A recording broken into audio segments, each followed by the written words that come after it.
the other point of beyond success is like you talk about people who seemingly have had success, yet they're not happy. They're really, in a way, aren't anywhere, even though on the outside they seem to have accomplished something, but inside they're not fulfilled. Right.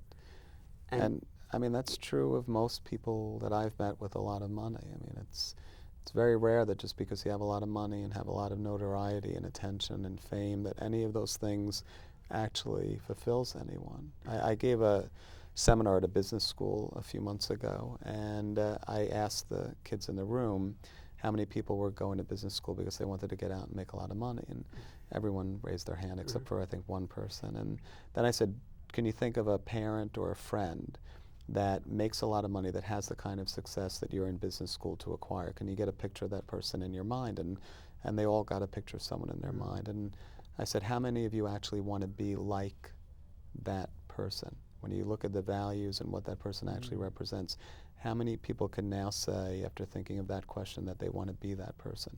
And not one person in the business class raised their hand.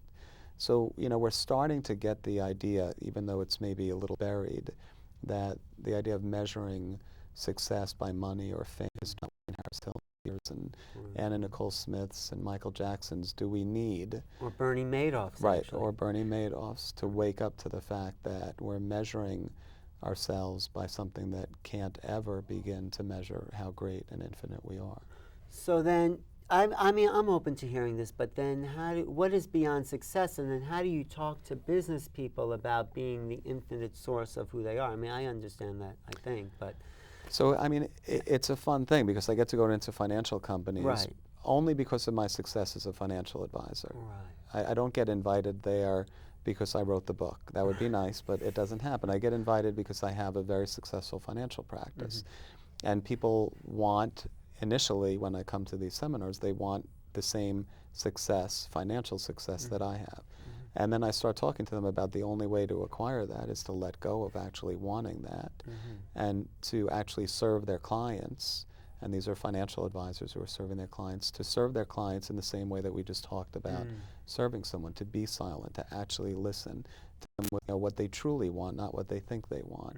And in order to grow and mature into that type of financial advisor, these are principles, core, C-O-R-E, that you need to follow. And financial advisors actually do grab it. I don't know if I can have the same success with stockbrokers on Wall Street or with, you know, investment analysts yet. I mean, I hope that I can change the whole world in that way. But financial advisors became financial advisors really because they want to help people reach their goals. They weren't interested in making a lot of money? Or? I'm not saying that that wasn't a secondary or even a primary interest, but there was an interest in there because, you know, a broker or an investment analyst can sit behind a desk all day and never have contact with another human being and make millions. A financial advisor has to sit down with you, has to inquire about your dreams and goals, has to get to know you, has to get your trust in order to be a success. So I've had a lot of success.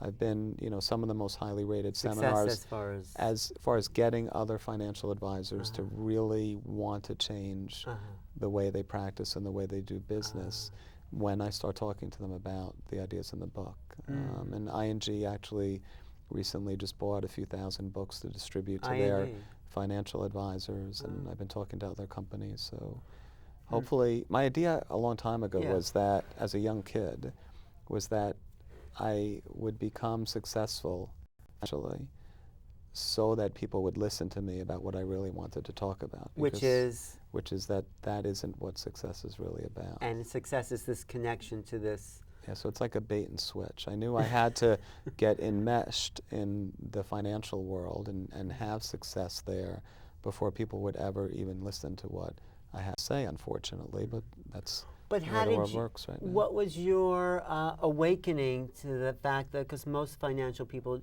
don't have the same awareness, what awoke you up to that connection? I mean, I really started that way as a little kid, lost it for a long time, and then got financial success, which I thought was the be-all to end-all, and I talk about this in the book, and felt completely empty and felt like I had a huge void in my life, even though I was making more money than I ever thought I would ever make. And that's when I started to go back to my roots and my spiritual practices as a kid, actually, and started meditating again and started understanding really what I wanted my life to look like.